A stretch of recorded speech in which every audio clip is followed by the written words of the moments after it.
Reading the statement here, if Laplace of function T is function S, ये तो हमेशा का हमारा स्टेटमेंट है, अगर लैप्लास फंक्शन टी कोई फंक्शन एस है then Laplace of E raise to A T function T.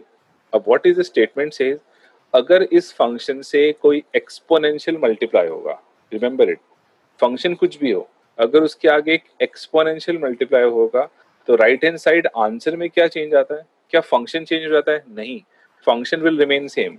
हाँ, फंक्शन के अंदर जो s होगा वो चेंज होके बन जाएगा s minus A.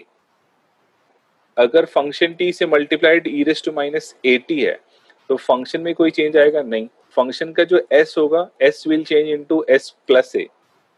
e raise to A T है तो s minus A, e raise to minus A T है तो s plus A. Let us understand much better. एक एग्जाम्पल, बल्कि 3 एग्जाम्पल्स यहाँ पे दिया हुआ है।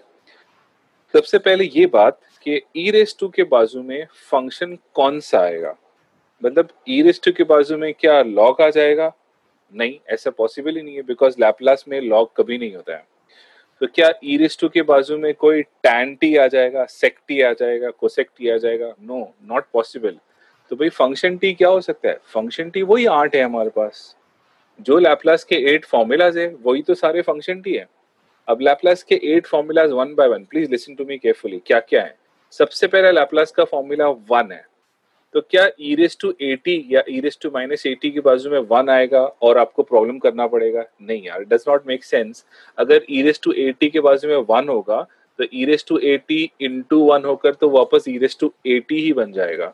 फिर काय का first shifting property, first shifting is not required for function t being 1। तो फर्स्ट फॉर्मूला जो एफ ऑफ टी की जगह 1 यूज होता है वो फर्स्ट शिफ्टिंग प्रॉपर्टी के काम का नहीं है। Formula number 2 and formula number 3 जो खुद ई रेज टू होते हैं। अब ई रेज टू के बाजू में अगर एक और ई रेज टू आ जाता है तो ई रेज टू के पावर्स एक दूसरे से ऐड सब्ट्रैक्ट हो जाएंगे, वो एक नया एक्सपोनेंशियल बन जाएगा, तभी भी फर्स्ट शिफ्टिंग प्रॉपर्टी की जरूरत नहीं है। I am teaching you the need for first shifting property. क्या जरूरत पड़ रही है first shifting property? First shifting property, first shifting property if you see over here is E raise to T के बाजू में साइन 2t, मतलब exponential के बाजू में अगर साइन फंक्शन आ जाए तब फर्स्ट शिफ्टिंग प्रॉपर्टी हेल्प करेगी, बिकॉज एक्सपोनेंशियल के बाजू में जब साइन आएगा, कॉस आएगा या टी पावर आएगा, इसके लिए हमारे पास लैप्लास का कोई तरीका नहीं है सॉल्व करने का अब तक।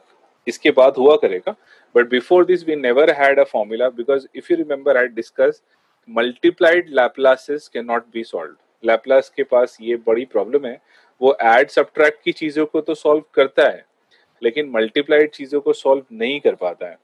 लेकिन अब से फर्स्ट शिफ्टिंग प्रॉपर्टी की हेल्प से एक्सपोनेंशियल के बाजू में अगर साइन होगा we can do the Laplace, exponential के बाजू में कॉस आ जाएगा we will be able to do the Laplace, और एक्सपोनेंशियल के बाजू में टी रेज टू पावर आ जाएगा तभी भी लैप्लास हम कर सकेंगे। तो एक्सपोनेंशियल के बाजू में साइन, कॉस और T raise to N, 3 category of possibilities है, रिमेंबर इट।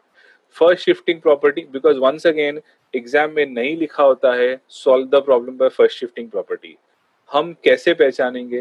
बिकॉज क्वेश्चंस के अंदर you will find out exponential के बाजू में कॉस फंक्शन, एक्सपोनेंशियल के बाजू में साइन फंक्शन, एक्सपोनेंशियल के बाजू में सी साइन फंक्शन, मतलब एक्सपोनेंशियल के बाजू में साइन कॉस या फिर कोई टी का पावर। ये 3 पॉसिबिलिटी से आइडेंटिफाई कर रहे थे, हाँ ये फर्स्ट शिफ्टिंग प्रॉपर्टी का प्रॉब्लम है। तो Laplace of always exponential with sine, exponential with cos and exponential with any t raised to power can help us to find out the first shifting properties Laplace। अब ये apply कैसे होती है वो example से समझते हैं। 3 एग्जाम्पल्स है, बहुत इजी है, जस्ट पे अटेंशन, आपको समझ जाएगा। जैसे पहला क्वेश्चन मैंने लिखा है, एग्जाम्पल लिखा है, Laplace of e raised to t sin 2t is 2 upon s minus 1 the whole square plus 4। अब ये रिजल्ट कैसे बनता है उसके लिए first understand what is Laplace of only sin t। थोड़ी देर के लिए e रेज टू को साइड में रखो, मैंने यहाँ लिखा भी है, लैप्लास साइन 2t हुआ करता था 2 upon s square plus 4, this used to be sine 2t, ये लैप्लास ऑफ साइन 2t था। अब क्या हो गया कि इसके अंदर e रेज टू मल्टीप्लाई हो गया लेफ्ट हैंड साइड। जब left hand side e raise to multiply हो जाता है उसके वजह से सामने के आंसर में 2/s² + 4 में एक चेंज आ जाता है। क्या चेंज आता है? s will change. यहाँ रूल बता रहा है s की जगह चेंज क्या लाना है, s माइनस है, या s की जगह चेंज लाना है s प्लस है। तो s will change into either s minus है और s प्लस है, depending on what, depending on the e raise to. अगर e रेज टू पॉजिटिव 80 है तो s माइनस है, अगर e रेज टू नेगेटिव 80 है then you get s plus है। तो in this question Laplace sine 2t हमने अपने पास याद रख लिया कि 2/s² + 4 होता है। when you get e raised to e raised to t multiplied, मतलब what is the power here is e raised to 1t। तो आपके रिजल्ट में, आंसर में, ऑलरेडी फाउंड आंसर में s will change into s-1। ये s will change into s-1। why? because there was e raised to 1t। दूसरे paper देखते हैं, e raised to -3t cos t। आपने याद रखना है cos t का लैपलास किया है, लैपलास ऑफ cos t हुआ करता था s/s² + 1। what we need to do is now change the s, change the s into what? Looking at e raised to -3t, s will change into s plus 3, s plus 3।